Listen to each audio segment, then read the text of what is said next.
Okay, I think everybody should be here now. I welcome you everybody to this webinar about the world of graph visualization. My name is Benjamin Niedermann. I'm a software developer at Yworks and a member of the layout algorithms team. So this basically means that I daily work on the core layout algorithms of the Y-Files library, so one of the main products of Yworks.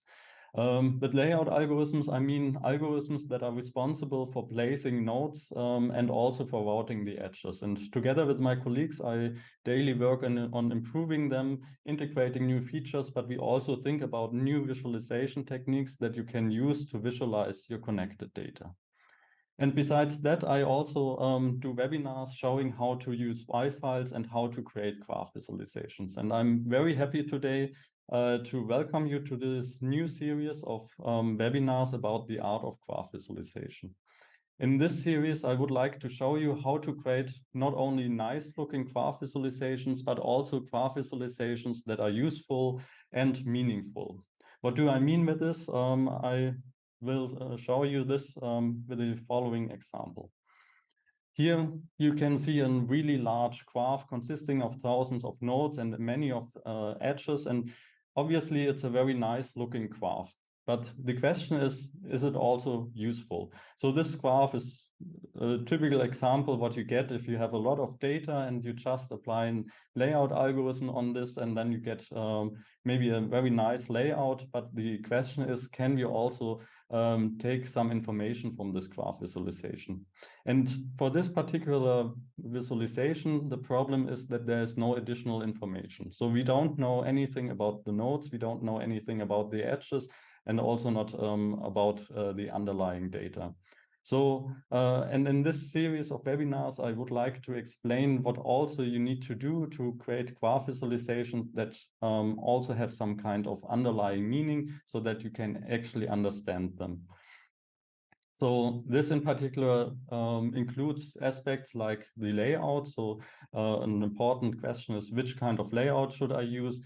How should I style the nodes and how should I represent them? Typically, they contain more information than just being circled nodes. But also the edges are, of course, important, and the labels, but also the background and many, many other aspects that I will mention during this series of webinars. In which I want to show you how to create graph visualizations in a really practical manner. And a practical manner with this, I mean, for example, coding examples, or also using graph editors to see how you can create graph visualizations that actually contain some information. And in today's webinar, this is a bit a special webinar because it's the pilot. In this webinar, I would like to give you a rough overview of all the aspects that you can consider when creating a graph visualization. So let's start with the main part of this talk.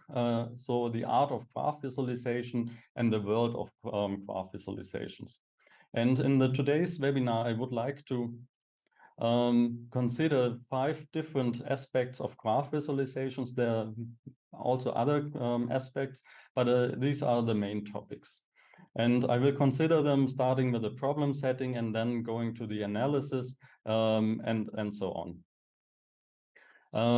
to the layout, styling, and interaction. And in this talk, and also in practice, when you create graph visualizations, you always should split the creation of the graph visualization in 2 phases, namely the preparation and then the actual implementation of your ideas or the creation of these graph visualization ideas. What do I mean with this actually? So a very important observation is that many people who start creating their own graph visualizations typically start with layouts. So they just take their data and then they start the layout algorithms, for example, and then they get a maybe nice looking graph, but it does not answer questions that they actually would like to answer with this graph visualization. So the very important point here is to start with the problem setting and to think first about the problem setting. And what do I mean with the problem setting? I mean things like the domain, the deployment, but most importantly, the question that you would like to answer with the graph visualization. So in this part, I would like to talk about what question should the visualization answer. And I don't want to do this on a theoretical basis, but I just want to show you 4 examples where I show you 4 use cases where we have answered different questions, where we have created a graph visualization answering different questions. And let's start with this example here. It's an hierarchical, or it's a hierarchy of a company and its a structure. And the idea of this graph visualization was to visualize this hierarchy. And this, of course, directly gave the idea to use a hierarchic layout representing the structure from top down, so that we have the chief officer at the very top, and then we have these different teams, and we can directly see which teams are there and how they are connected to each other. So here the question was how does the hierarchy of the company looks like? And then based on this question, we decided for a certain layout and also for a certain styling of notes. Here, for example, we also included information about the team members or the company employees. Here you see another example where it's about relations. This is also, of course, a typical question that you could answer with graph visualizations. How are entities in your data related to each other? Here in this case, we have an example of a hospital with some person working at this hospital, but also being patients there. And the question was about the spread of a virus. And the question is, how is the virus spread? And the idea is, or the hypothesis was, okay, probably the virus is spread within the wards more than between the wards. And here we can see different viruses. And for example, the color red represents one type of virus. And what we actually can see from this visualization is that in the wards, we have a greater spread of this virus than between the wards. So here the question was, how is the virus spread? And what we did is we took a graph visualization that basically represents these wards visually, so that we could actually answer this question with this visualization. Another example is here about critical paths. So this graph shows you how to build a house. So there are different phases when building a house. You start with the excavating and then with the foundation and so on. And then, of course, there are processes that can be in parallel. And the question that we would like to answer on the given data is, what is the critical process in creating a house? And for this, it's obviously a good choice to also have some kind of hierarchic layout from here, in this case, from left to right, where we have highlighted the most critical path in this entire process. And we did this, of course, just by highlighting this path, but also by straightening this path to a straight line, so that we actually can really easily gain the answer of this question that we would like to answer with this visualization. And here, this is a very classic example. Here we have geographic data, so the locations of cities, and we also have flight connections between the cities. So for example, here from Frankfurt to Washington. And here the question was, what is the shortest connection, and how can I find the shortest connection easily? And of course, since it is a geographic data set, we also wanted to integrate a geographic map in the background, which basically meant, okay, the nodes need to be placed fixed, so the locations are already fixed in advance, and the degree of freedom that we have is routing the edges a bit differently, so that we can actually comprehend them easily. And then with this simple graph drawing, we actually can really easily see or comprehend the shortest ways or flights between two cities. And now assume we would have taken another kind of layout, for example, a hierarchic layout. We couldn't have answered this question that easily just by looking at the visualization. So this is about the question, and this is actually one of the most important things when you think about graph visualizations. You really need to think about what you would like to answer or what kind of story the graph visualization should tell.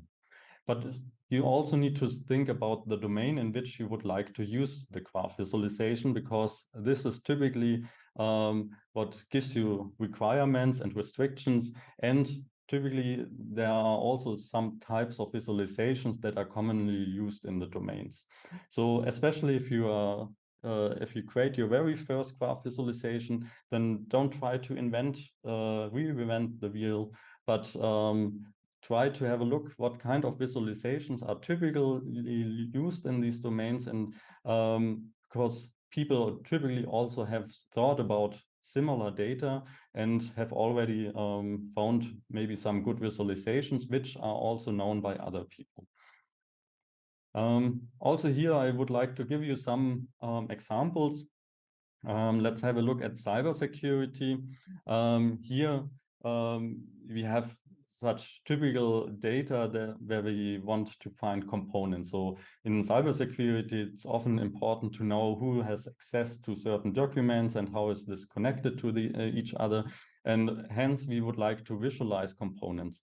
And this already gives us some kind of restrictions or requirements for the layout. And in this particular case, we used an organic layout because we know, okay, this is quite good to also express the components, but also to have short connections between the nodes and showing very directly the relations between the nodes.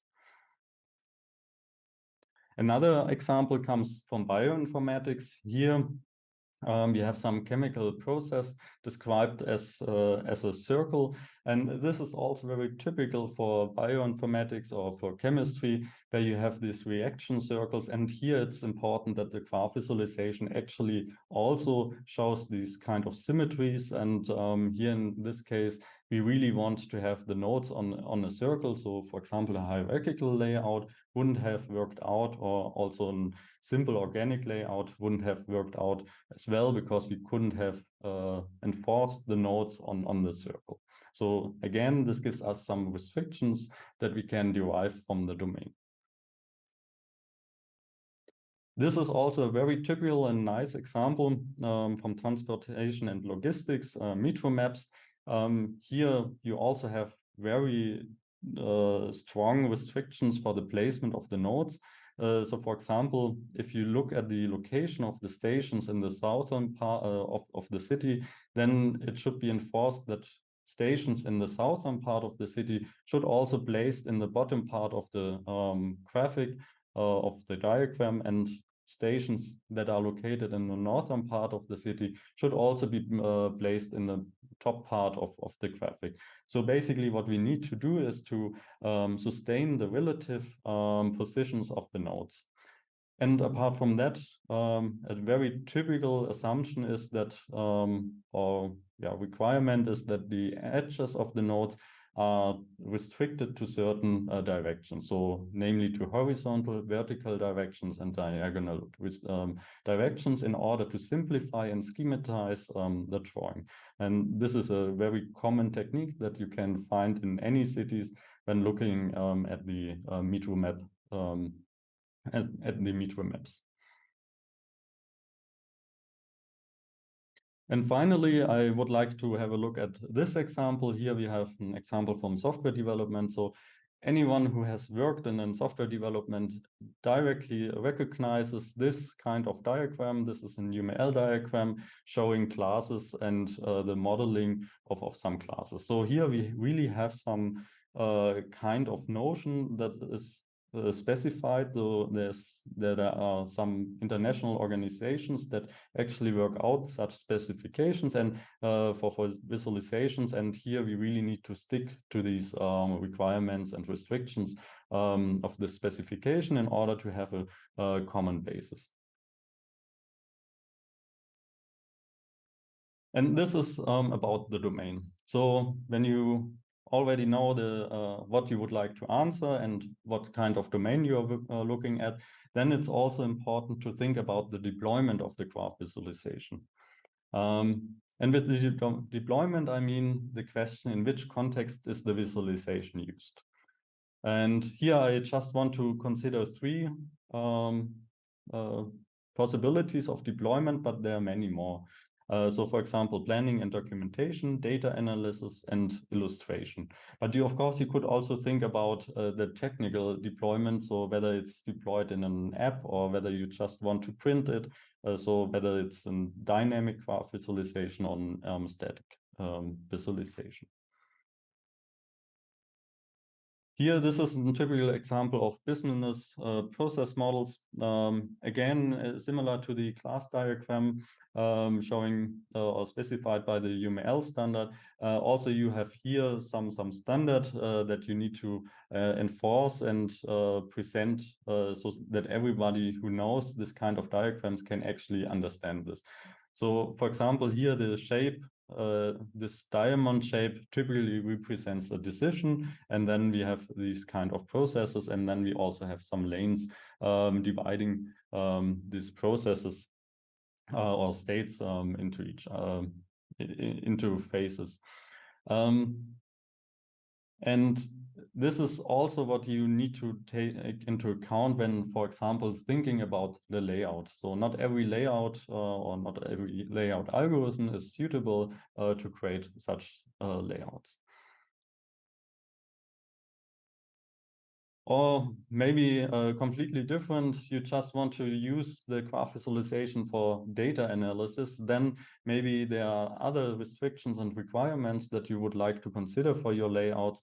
Then you are maybe not that much stick to some specifications, but then it's more important to also be able to annotate your nodes with further information. Here, for example, it visualizes some kind of packages that are sent from one node to the other, and then we can see how these packages work run along these edges. And actually, this is not a static image, but we have some demo where it's actually animated, where you can actually see how these packages run from one node to the other. And finally, I would like to mention the aspect of illustrations. So sometimes you just want to use graph visualizations for illustrations or for an infographic that you would like to use in a presentation. And here it's again different to the other deployments. And so, for example, here you are really free and you can actually become a kind of artist, creating a very nice looking visualization. And you would like to create a visualization that can be comprehended by one glance, basically. And in this case, for example, what you can see here is the visualization of a network showing board games, web recommendations. So basically, it encodes which fan liked which games, and from you could derive some relations. And in this visualization, we then decided, okay, it's too complicated to put everything in the same graph visualization. So we decided to have 3 different layers of graph information, of information. And 2 of these layers consist actually of graph visualizations. So this is also a very interesting deployment or use case using graph visualizations and presentation to present information to other people. And with this, we already have talked about very important aspects of the problem setting. But what you also need to do is to understand your data. So typically, your data is not given as a graph structure, but maybe it's some kind of CSV files or JSON files containing a lot of data, and some of these connections could be interesting, but not all of them maybe. And therefore, it's important to understand what your data contains and to do an analysis. And depending on the data, this can be more intricate or more simple. And I would like to start with one very important question, namely, how do I project the data on the graph? So how do I decide which of the data elements should become nodes and which of the data elements should become edges? And sometimes it's really not only about deciding between nodes and edges, but also deciding between other information features. And this is a really nice example of a graph using different types of information features. So of course, some of the data has been mapped to nodes, and some of the data has been mapped to edges, but not all. So for example, we also have here this containment relation where we decided, okay, there is some kind of large node also connected to other large nodes, and this node contains again other smaller nodes. So this is a containment relation.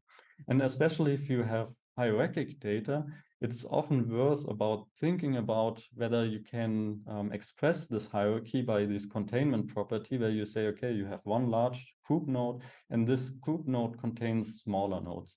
Because when you do this, you still can use these edges for other type of information, so for another type of relation. And this is then the question about how to get the data to a graph. And in the very first webinar, after this pilot webinar, I will also talk about this and present how to find out how to do this.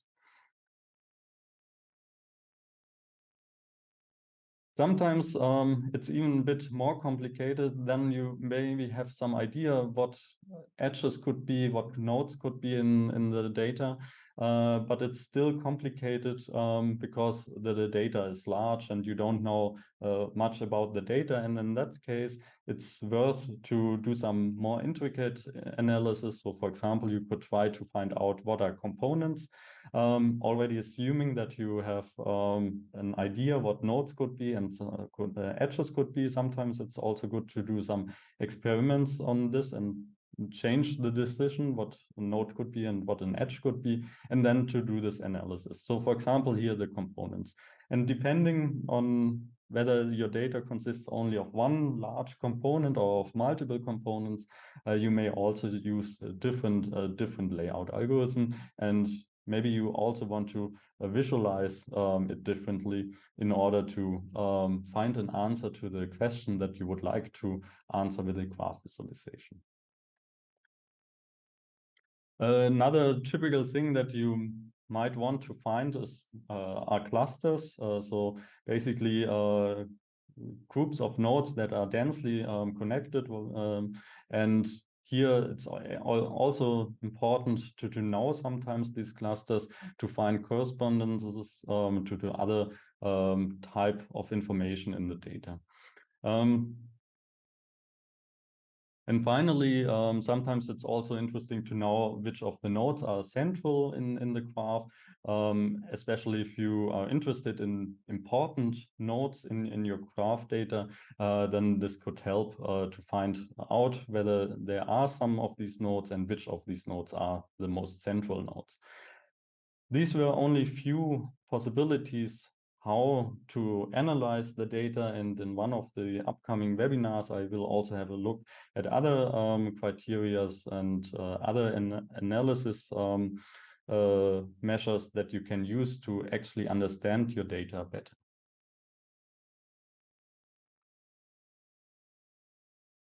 So when you have analyzed your data, then you can, and you know your data better, you already know what nodes could be, what edges could be, then you can also start about thinking about how you would like to lay out the graph. And the layout is really the basis of the graph visualization. As I said at the beginning, layout algorithms are responsible for placing the nodes and routing the edges. So the layout basically means the placement of the nodes and the shape of the edges without any further information and without any further styling. So color and so on, we are not interested yet at this point.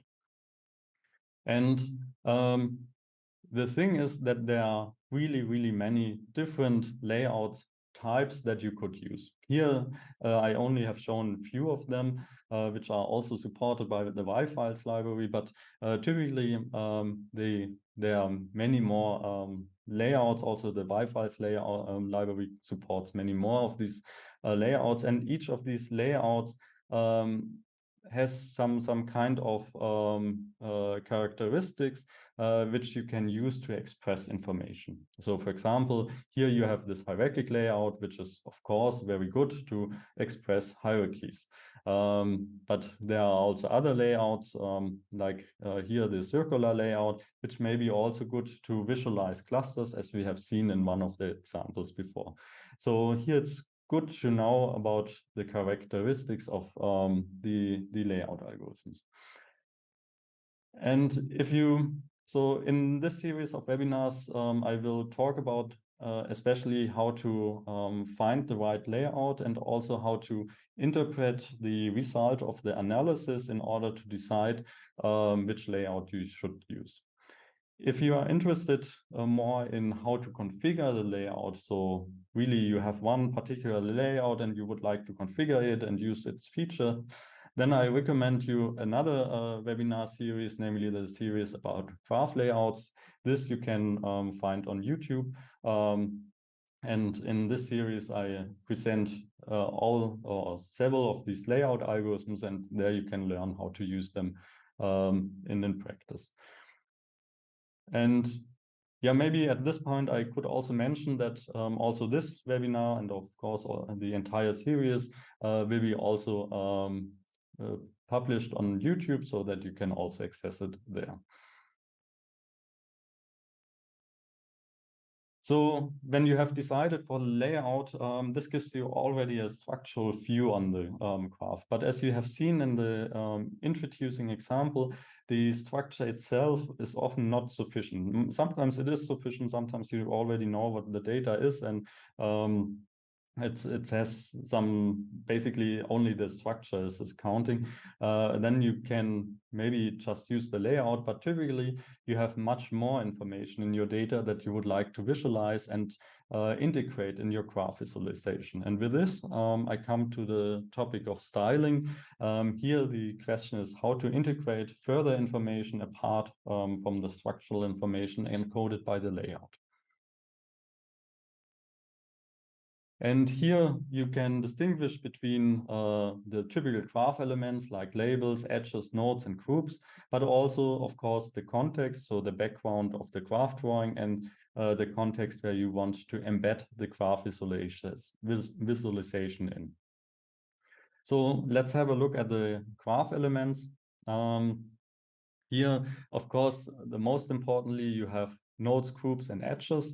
And nodes are typically your really first class or the major entities in your data which you would like to visualize. And with nodes, you shouldn't think only about circles, but nodes can really become complicated. And this I would like to show you in one short demo.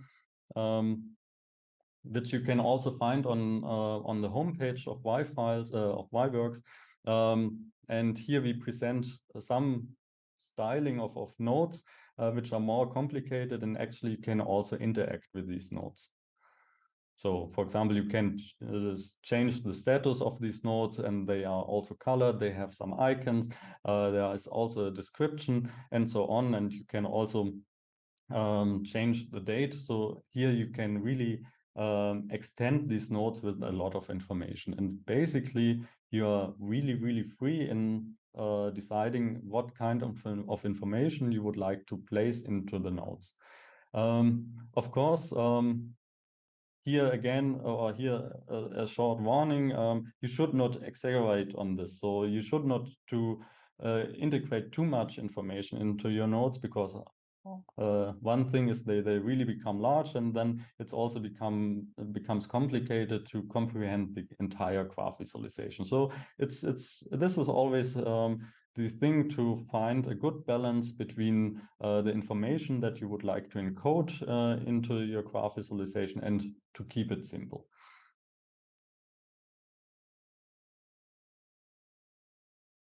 Yeah, and of course, there are also other kind of, so these are typical nodes that are annotated with further informations, but you could also have group nodes which also contain other nodes. And here it's also again about how you represent this. You could have group nodes that can be expanded. This could help you to reduce your information when not expanded. You could just reduce the amount of nodes that are shown. So basically this helps you to filter or explore also the graph. Then with the edges, it's very similar. Also here you have a lot of possibilities to to integrate further information. Most importantly, it's the edge direction. So with this, you already express a lot of information. So there's a clear information that this relation goes from this node to this node. Sometimes it's also good to have undirected edges. Then it basically says, okay, this is a symmetric relation.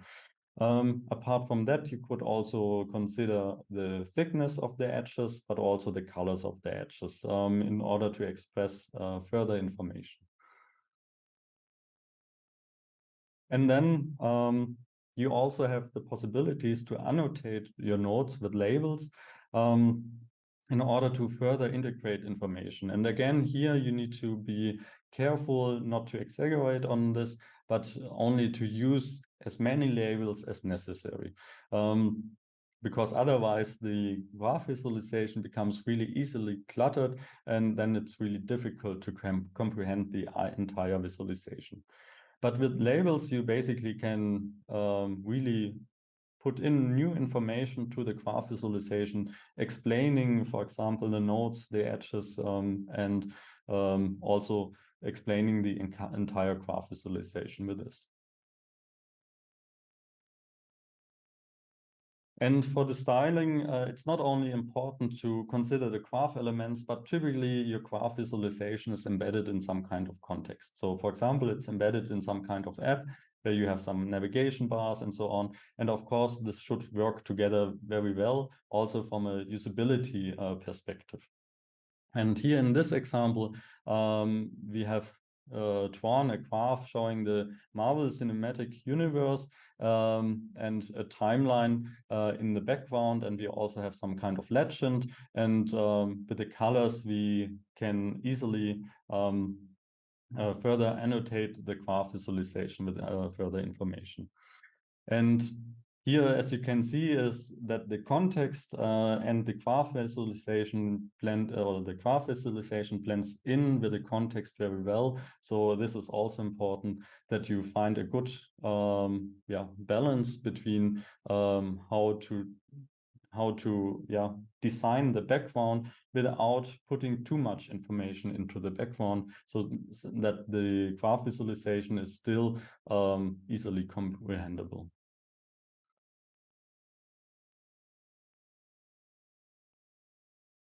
And the last point that I would like to mention is interaction. And this is, of course, also very important for graph visualizations. Graph visualization can be already very helpful when considering them as a static image that you can, for example, print. But they become much more helpful also if you integrate interaction, because then the user can actually work with this graph visualization by changing it, by exploring it, by highlighting certain elements. And here I would like to mention highlighting, exploring, and editing, but of course there are many, many more types of interactions that you could consider. So let's have a look at the highlighting. Again, I would like to show you here this visualization that you also can find on our homepage. And what you can see here is that the user can actually click on some nodes, and then certain paths are highlighted and other nodes are just blended out. And this gives you as a user the possibility to focus on certain parts of the graph visualization. So you can blend out certain other parts, and then you can basically try to understand the smaller parts. And here there are many different highlighting techniques. Of course, you can highlight the edges by making them more thick. Or you could have some kind of animations, and also, of course, you can change the colors. So there are many different possibilities. And in one of the webinars, I will also talk more about how to do this and what to think about when using highlighting.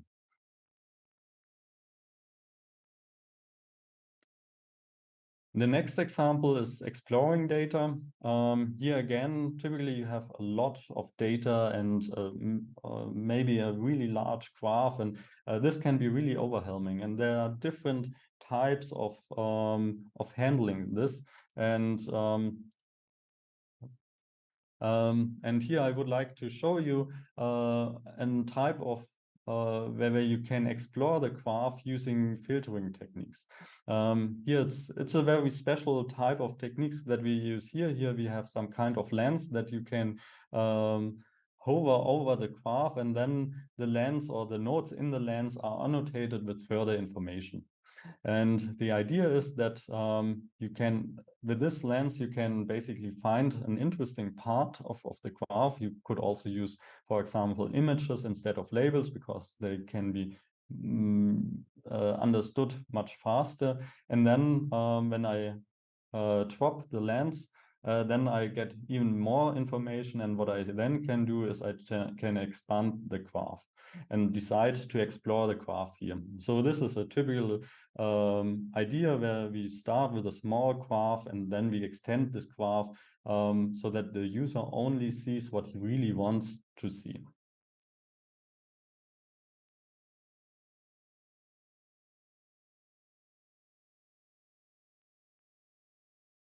And finally, I would like to talk about editing graphs, and I would like to start with a very typical example where it's about creating a graph visualization by hand, for example. And by hand, I mean, of course, still with tool support. Here I just want to show you another example here for programming. Replace this diagram, and so I continue with this theme. And here the idea is that we can actually edit the graph and in order to create our own graph visualization. So of course I could create some further node here, and then I could change the node. So in this case, I could introduce a new class, introducing new properties and operations, and I can do a lot of things here. And I, of course, can also integrate automatic support. So for example, I could use here some kind of layout algorithm in order to get some help for my graph visualization. This is a very typical way of editing graphs. So looking at a graph editor that is fully equipped with possibilities on changing the graph. Another idea is to use this graph visualization to create other things like software. And here for this, I would like to show you this example of the app generator. And you can also access this via our homepage, and you can use it to actually create applications for WAV files, or applications that use WAV files as library. So here I just use a sample application. So let's take this simple JSON. And what you can see here is a graph that has been created in order to create a graph visualization. So the idea is that we basically describe the process of creating this graph visualization, or we describe the application that should create this graph visualization, again by graph visualization. So we have here, for example, the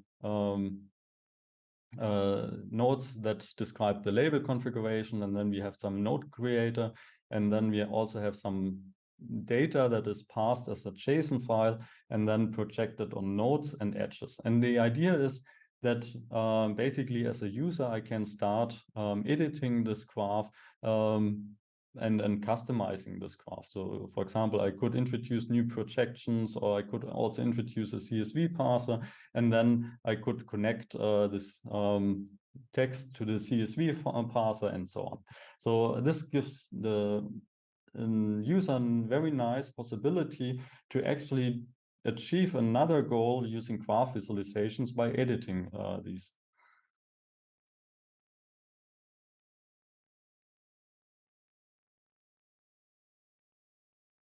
Yeah, so much about the interaction. And in this webinar, or in the series of webinars, I will talk about these aspects in more or in greater detail. So with the first webinar, I will talk a lot about the problem setting, about how to actually find out which is a good starting point, and how to project the data also on the graph. And in this webinar, I also will show you how to create your first graph visualizations using editors, but also programmatically using Y-files. And then in the other webinars, I will also talk about the analysis of your data and the using the layout algorithms, and how to find out which is the best layout that you could use, also based on the results of your analysis. And then it will be also about the styling, so the idea of encoding or integrating further information into your layout, in your graph layout, obtaining an entire graph visualization.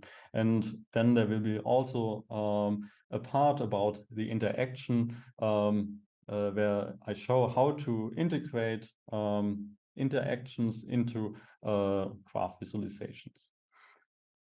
And yeah, with this, I'm already at the end of the main part of this webinar, showing you the main aspects of graph visualizations that you could take into account when creating a graph visualizations. And with this, I would like to go to the questions. So I hope that you already have used the chat to ask questions. If not, then please just type in your questions into the chat, and I will try to answer them.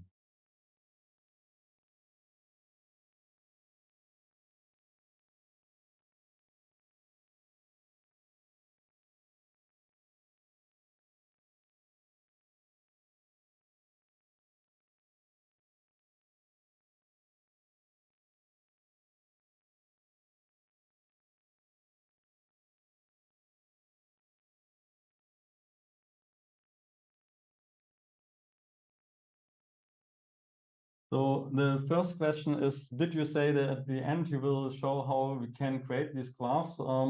Yes, so basically the entire idea of this series of webinars is that you learn how to create such graph visualizations, especially using the Y-files library, so especially using a programmatically way to do this. So there were many examples that I have shown that we were created, for example, with the Y-files library. And at the end of the webinar series, you should have some ideas how to do this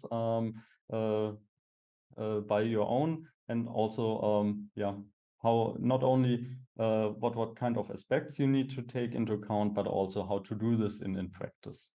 I hope this answers your question.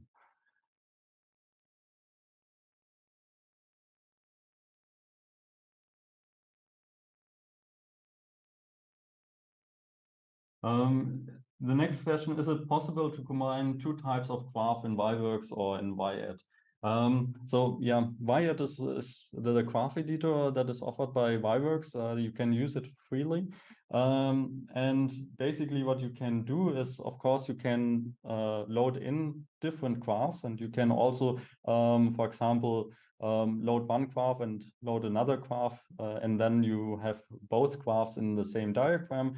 And of course, you could also mark only parts of the nodes to, or one of the graphs, to get one layout for this graph and another layout for another graph. This is possible if you consider the Wi-Fi's library, so the software development kit that you can use to programmatically create graph visualizations. There you are really, really free in loading in any data that you would like to visualize, and then create different graphs that are visualized in the same graph visualization. This brings me also to an important topic maybe at this point. Often we are asked what kind of format we need to, what you need to use for graph visualizations. And here the answer is, if you do this programmatically, so you, for example, by using the Wi-Fi's SDK, then you do not rely on any format. You can use basically any format. So for example, JSON or XML, because then the idea is that you create some data connector that translates your data into a graph by mapping basically the data elements on nodes and edges. And this can be done very easily. I will also show how to do this in Wi-Fi's. Yeah, would love to see examples of animations and simulations. I also hope that in interactions, or in the interactions webinar, it's not maybe only about interactions, but also about animating things. That is of course a very important topic also for graph visualizations. For example, this entire presentation here was also created with Wi-Fi. So if I zoom out here, what you can see here is that this is an entire graph. So I can also click on these nodes, and if I'm in an editor mode, then I could also move these nodes. And as you can see here, the nodes are slides. The slides are actually nodes, and the entire Wi-Fi's library supports about a lot of animation possibilities. So for example, when you have seen this animation of the viewport, how it changed, or the sizes of the nodes have changed, this was all done by Wi-Fi's.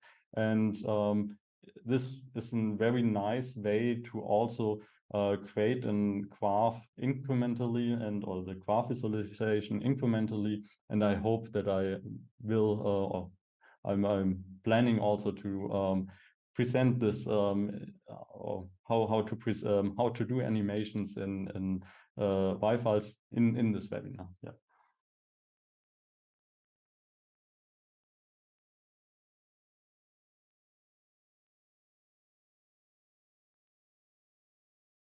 I think this was then, there are no further questions at the moment.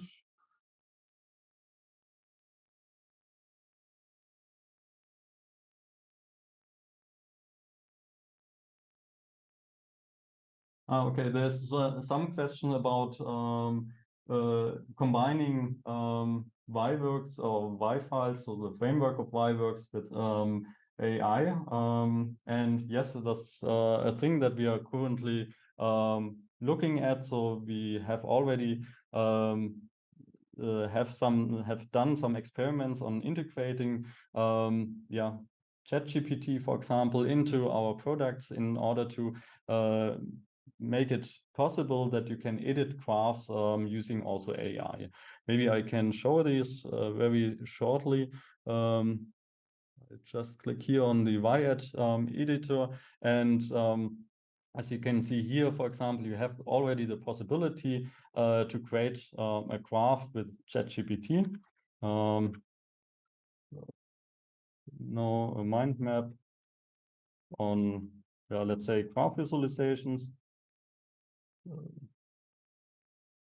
Actually, I have created such a mind map before also, but now it's sent to ChatGPT, and what is now done is that ChatGPT creates this graph here, or it gives us a description of the graph, and then based on this description of the graph, we create this graph visualization.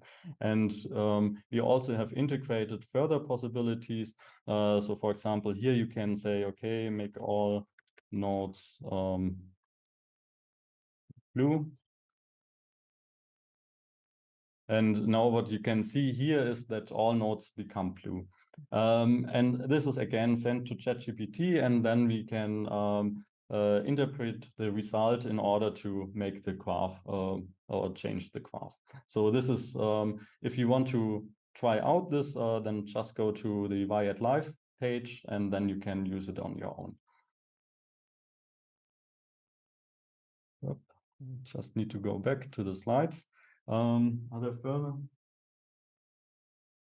The next question is, what data source can you handle? Yeah, basically any data source. So here it's really important that you have an idea what are nodes and edges in this data source. And the idea is then that with this data source, you translate this to a graph, and the only thing that you need to describe is the mapping between your data and the nodes and edges. But here, Wi-Fi also offers you some tools with which you can actually do this. So for example, in Wi-Fi's HTML, if you're familiar with this, you can do this with a graph builder.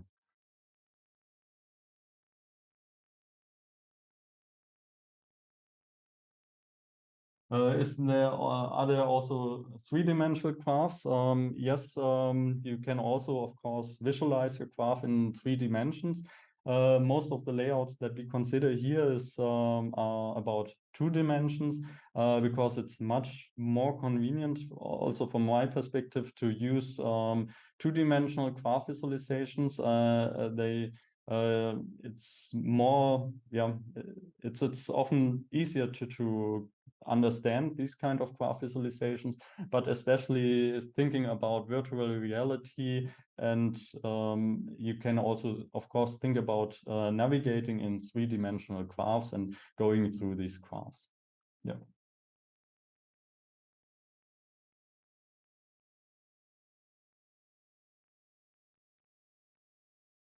One moment. Yeah, there's another question. So the question is, if we are converting the data to class, wouldn't that be slow? So the idea is not that we convert the data to a class, but what we do is basically that we map the data on edges and nodes. So basically what we do is we just go through the data, and for each element we basically introduce a node on edge. You can basically think about this as creating a graph on your own. You go through the data, and for each data element that should become a node, you introduce a node, and then you connect these nodes correspondingly to the edges. And this process you can automatize, and depending on your data source, for example, you can write your code doing this.